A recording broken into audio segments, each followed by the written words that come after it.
4 वर्ष, पूर्ण 4 वर्ष एका आईच्या डोळ्यातला प्रत्येक दिवस फक्त एका आशेवर जात होता, माझा मुलगा परत येईल का. नमस्कार मित्रांनो, स्वागत आहे तुमचं विजेता न्यूज या यूट्यूब चॅनल मध्ये. मित्रांनो, ही गोष्ट आहे एका अशा आईची जिचं लेकरू मंदिरातून अचानक गायब झालं. घरातला आनंद एका क्षणात दुःखात बदलला आणि त्यानंतर सुरू झाला रडण्याचा, शोधण्याचा आणि वाट पाहण्याचा भयंकर प्रवास. सन 2022 वट सावित्री पूजेचा दिवस. सगळीकडे भक्तीचं वातावरण, लोक मंदिरात दर्शनासाठी आलेले, पण त्या गर्दीत एका आईचं जग कायमचं हरवून गेलं. लहानसा शिवम खेळता खेळता अचानक गायब झाला. सुरुवातीला घरच्यांना वाटलं इकडेच कुठे असेल, पण मिनिटे गेली, तास गेले आणि मग समजलं आपलं लेकरू कुणीतरी घेऊन गेलंय. त्या आईची अवस्था काय झाली असेल, जिने स्वतःच्या लेकराला जन्म दिला, त्याला वाढवलं आणि अचानक तोच मुलगा डोळ्यासमोरून गायब झाला. घरात जेवण बंद, वडिलांच्या डोळ्यात झोप बंद. आई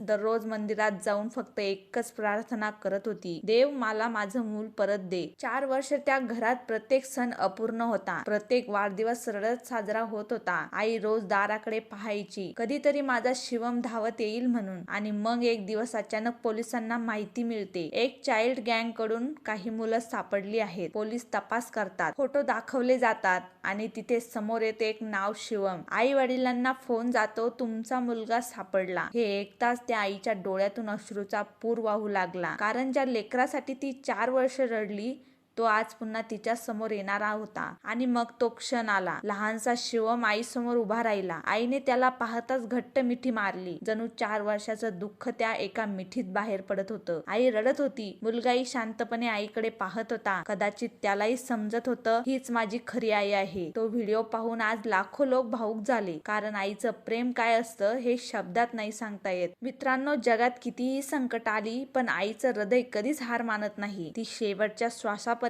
आपल्या लेकरांची वाट पाहत राहते. आणि म्हणूनच म्हणतात, आईपेक्षा मोठं प्रेम या जगात दुसरं नाही. या घटनेबद्दल तुमचं मत काय आहे? आई आणि मुलाच्या या भेटीने तुम्हालाही भावुक केलं का? कमेंटमध्ये नक्की सांगा आणि व्हिडिओ शेअर करायला विसरू नका. भेटूया अशाच एका माहितीपूर्ण व्हिडिओमध्ये. तोपर्यंत धन्यवाद.